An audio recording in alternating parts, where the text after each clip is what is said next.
පහුගිය දවස්වල ඕගොල්ලෝ දැක්කද කරණීයමෙත්ත සූත්‍රයේ AI version එක එලි බැහැලා තිබ්බා. වෙන ගතියක් තිබුණා නේද? මේ ওই වීඩියෝ එක දැක්කට පස්සේ මට ගොඩක් දේවල් හිතුණා. මට ඕක ගැන මේ ලොකුවට කතා කරන්න ඕමනාවක් ආවේ නැහැ. හැබැයි මේ ටිකක් බරපතල කමෙන්ට් එකක් තිබුණා. ඒ කමෙන්ට් එක නිසා මම තීරණය කරා මේ ඔයාලත් එක්ක මේ මට හිතුණ දේවල් බෙදා ගන්න.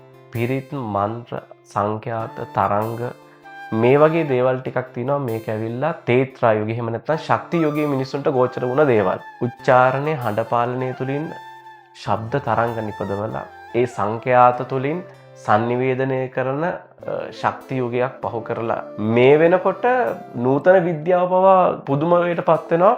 අපි කොහොමද මේ උච්චාරණයෙන් හඬ භාවිතා කරලා සංඛ්‍යාත සහ තරංග නිපදවන්නේ කියන කාරණාව සම්බන්ධව. ඔය ඔක්කොම පැත්තක දාලා අපි චුට්ටක් ඉතිහාසයේ පැත්තට හැරුණොත් ඉතිහාසය කියන දේ ලියවිලා තියෙනම කාව්‍යමය ආකාරයට. එතකොට ඉතිහාසාත්මක දේවල්, ආගමික දේවල්, ඇදහිලි සහ විශ්වාසවල මේ විරිත ඡන්දස කියන පැටර්න් එක හරි ලස්සනට පාවිච්චි කරන්න ඕන. මට ඒක හරි කලාත්මක නිර්මාණයක් විදිහට. මේක ඇතුලේ මහා රහට් එකක් තියෙනවා. හිත නිවන අමුතු ෆීල් එකක් ඒක ඇතුලේ අපිට දැනෙනවා. හැබැයි ළමයි වර්තමානයේ නිර්මාණයක් ඇතුලේ සංවේදීතාවය කියන එක නැති වෙන්න සාහිත්‍ය බලපානවා. මොකද අපි නිර්මාණයක් කරද්දී සාහිත්‍ය කියන එක අත්‍යවශ්‍ය කෑල්ලක්. වර්තමානයේ වෙනකොට අලුත් නිර්මාණකරුවන් පිරිසක් බිහි වෙමින් ඉන්නවා. මම ඒගොල්ලොන් හඳුන්වන්නේ නුවණ මදවූත් නිර්මාණ ඡන්දය ඇත්තවුන් විදිහට තමයි මම යාලව හඳුන්වන්නේ. අන්න ඒ අයට නිර්මාණයක් කරන්න රෝ මැටීරියල් එකක් නැති වුණාට පස්සේ මම අර කලින් කියපු අපිට ගෝචර නැති මහා සම්ප්‍රදායන් වල තියෙන මුදුන් මුල් හොලවන්න මේගොල්ලෝ පුරුදු වෙලා තියෙනවා. හැබැයි ළමයි අවාසනාවකට මේ වගේ නිර්මාණ වලින් පුළුවන් එක්තරා යුගයක්ම නොමග යවන්න. හැබැයි මෙහෙම දෙයක්ත් තියෙනවා.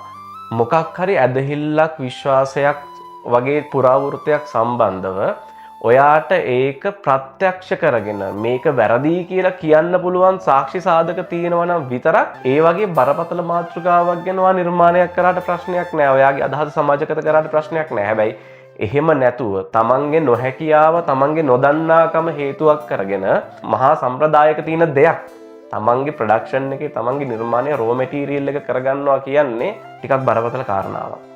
ඕගොල්ලෝ හොඳට හිතර ගන්න ළමයි යුගයක් ඇති කරන්න, යුගයක් නැති කරන්න, යුගයක් ඉතිහාසගත කරන්න මේ දේවල් යුද්ධ වලින් විතරක් කරාට බෑ ළමයි. යුද්ධ වලින් කරන දේවල් ඉතිහාසගත වෙන්නේ බොහොම කලාත්මක විදිහට. වංශයක් ලියවෙන්නේ, ඉතිහාසයක් ලියවෙන්නේ සාහිත්‍යයත් එක්ක.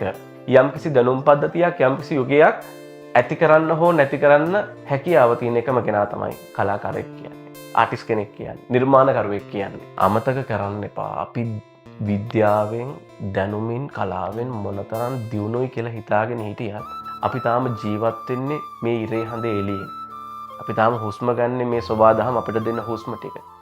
අපි තාම බොන්නේ මේ සබාදහම අපිට දෙන වතුර ටික. දෙරින් කාලේ ගෙදර මිනිස්සුන්ටම කොකා පෙන්නපු දවසට ඒක අහු වුණාට පස්සේ ගෙදරින් යන්න වෙනවානේ. ඒ වගේ තමයි.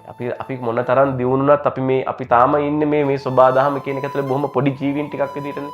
ඔගොල්ලෝ නිර්මාණ ශිල්පියෝ වශයෙන් කවදාවත් ඔයාලට වගකීමක් ගන්න බැරි කිසිදු නිර්මාණයක් කරන්න එපා.